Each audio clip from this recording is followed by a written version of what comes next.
تمہیں فخر سے یہ کہنا چاہیے تھا، تم جس کی کا پروپیگنڈا کر رہے ہو میں اس مسلمان کو نہیں مانتا جو غلط کرتا ہے، میں تو جس مسلمان کو اپنا آئیڈیل سمجھتا ہوں وہ حیدر کرار ہے، میں جس مسلمان کو آئیڈیل سمجھتا ہوں وہ عثمان ابن عفان ہے، میں جس کو آئیڈیل سمجھتا ہوں وہ عمر فاروق ہے، میں جس کو آئیڈیل سمجھتا ہوں وہ صدیق اکبر ہے، بلکہ میرا پورا نمونہ زندگی اگر کسی کے ارد گرد گھومتا ہے وہ محمد الرسول اللہ ہے۔ میں کسی ایسا کا عاشق نہیں ہوں کہ تم مجھے بلیم کرو کہ تم کمزور لوگ ہو، تم لوگ ایسے ہو ویسے ہو، نہ، میں کبھی بھی اسلام کو ہلکا نہیں سمجھتا۔ ہو سکتا ہے میرے سے خرابیاں ہو جائیں، غلط کام ہو جائے، لیکن میرا دین ہلکا نہیں ہے، میرا دین ہلکا نہیں ہے۔ تم ہمیشہ پراؤڈ فیل کرو، ہمیشہ اپنے آپ کو فخر سے محسوس کرو۔ انشاءاللہ العزیز دنیا میں بھی اللہ تعالیٰ نے ہمیں عزت سے ہی رکھا ہے۔ کیا یہ عزت نہیں ہے میرے عزیزوں؟ آج بھی یہ عزت نہیں سمجھتے اس کو کہ اللہ تعالیٰ تمہیں حلال کھلا رہا ہے، پاکیزہ کھلا رہا ہے؟ تمہیں کتنی باتوں کو اللہ تعالیٰ نے پاک کر کے رکھا ہے جانتے ہیں؟ تم کو وحشی قوم میں نہیں رکھا، تم کو زنا سے روکا گیا ہے، جس کو آج پوری دنیا بھی یہ سمجھتی ہے۔ اچھا یہ بات بھی میں آپ کو بتا دوں، جن لوگوں نے یہ کہا ہے کہ کھلے عام چھوڑ دینا چاہیے، سب جس کو پسند کریں، سب ایک دوسرے کے ساتھ گڈمنڈ ہو جائیں، مرد عورتوں کے ساتھ اختلاط کریں، عقلی دلیلیں بہت لاتے ہیں، تو ان سے کہو اپنی بہن اور بھائی کے نکاح کو کیوں تم غلط سمجھتے ہو؟ کر لینا چاہیے پھر۔ نہیں، آج پوری دنیا اس کا انکار کرتی ہے، بھائی اور بہن کا ریلیشن نہیں ہو سکتا نکاح میں، نہیں ہو سکتا، حالانکہ عقل کے اعتبار سے کیا ہے، وہ مرد ہے یا عورت ہے، مل جانا چاہیے، نہیں تسلیم کرتے۔ یہ پھر ہم کو کہتے نہیں اخلاق ایسے نہیں ہیں کہ بہن کے ساتھ نکاح نہیں کرنا چاہیے۔ میرے عزیزو، اسلام اخلاق ہی تو سکھاتا ہے، اخلاق ہی تو سکھاتا ہے کہ ہم مردوں کو یہ حکم دیتے ہیں ہر ایک عورت کے ساتھ تم دست درازی نہیں کرو گے، بلکہ وہی عورت تمہارے لیے حلال ہوگی جس کے ساتھ نکاح کا ایگریمنٹ کر کے آؤ گے۔ ہم ہر عورت پر اپنے ہاتھ چلانے اور اپنی حکم جھاڑنے کی بات نہیں کرتے، بلکہ وہی عورت تمہاری زندگی کا ہم سفر بنتی ہے جس کو تم نے سب کے سامنے علل اعلان قبول کیا ہے۔ ہم چھپ کر کے کسی عورت کو لے جانے کے قائل نہیں، بلکہ میرے آقا نے فرمایا جب نکاح ہو تو اعلان کرو، سب کو اعلان کر کے بتاؤ کہ میں فلاں کے ساتھ اب وابستہ ہو چکا ہوں۔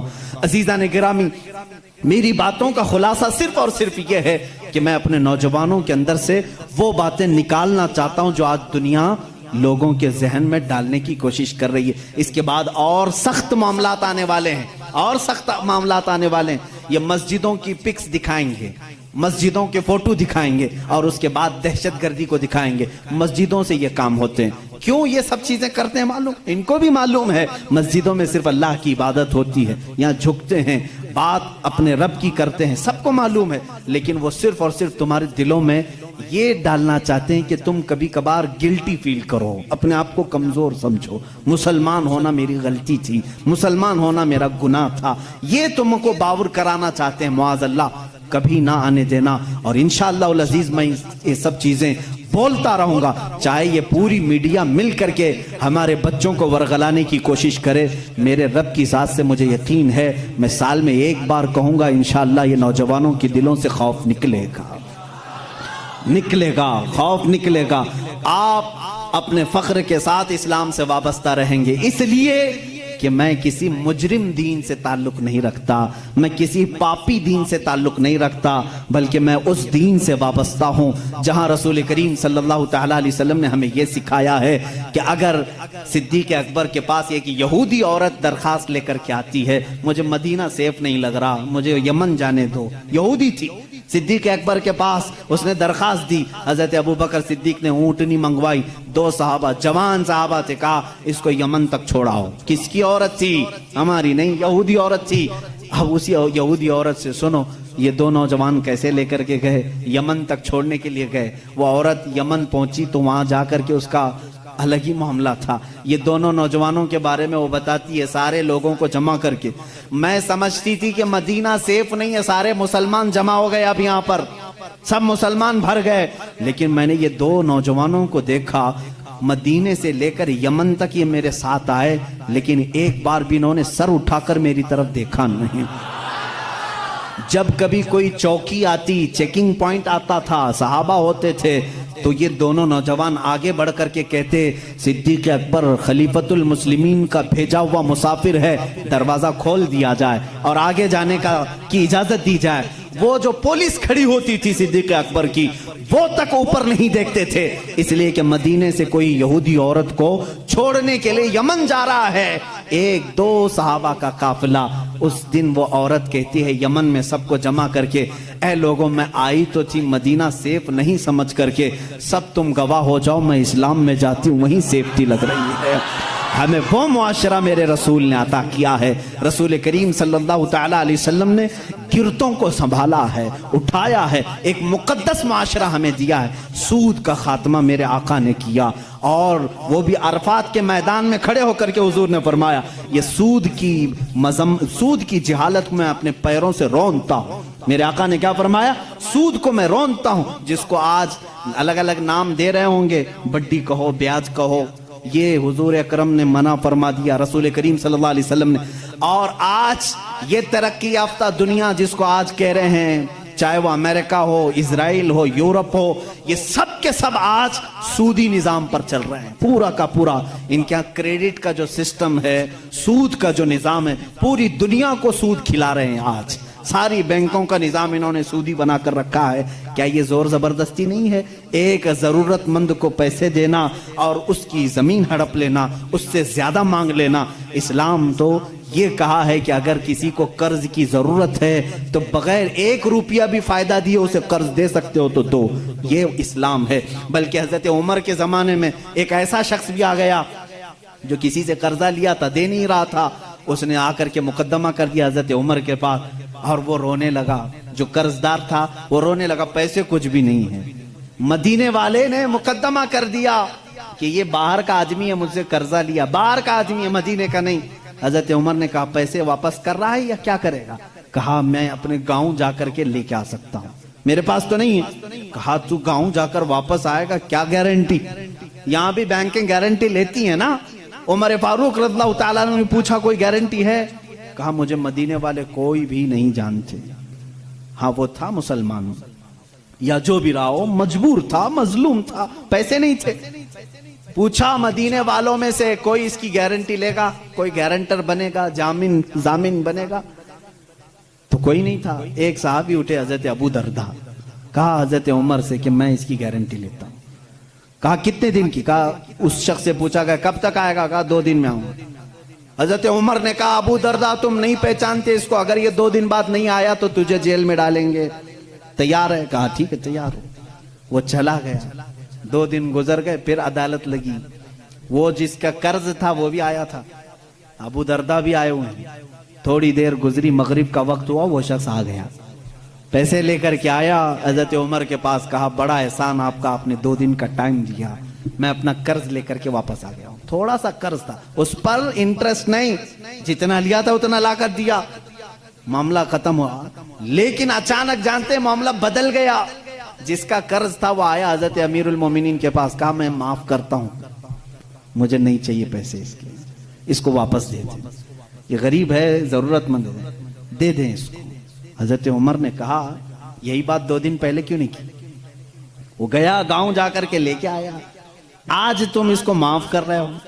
کہا امیر المومنین سے، امیر المومنین میں گھر گیا تو اس کے بعد مجھے ایسا لگا دل میں کہ ایک مجبور جو قرض میں پھنسا ہوا ہے، اگر میں آج معاف نہیں کرتا تو کہیں دنیا یہ تانا نہ دے دے کہ محمد کے غلام معاف نہیں کرتے۔ میں نے صرف میرے آقا کی طرف توجہ کی، اس لیے میں نے آج معاف کر دیا کہ کوئی انگلی میرے رسول کی طرف نہ اٹھائے۔ حضرت ابو دردہ اسی وقت کھڑے تھے، کہا حضرت امیر المومنین نے تم پہچانتے بھی نہیں تھے، کیسے اس کی گارنٹی لے لی؟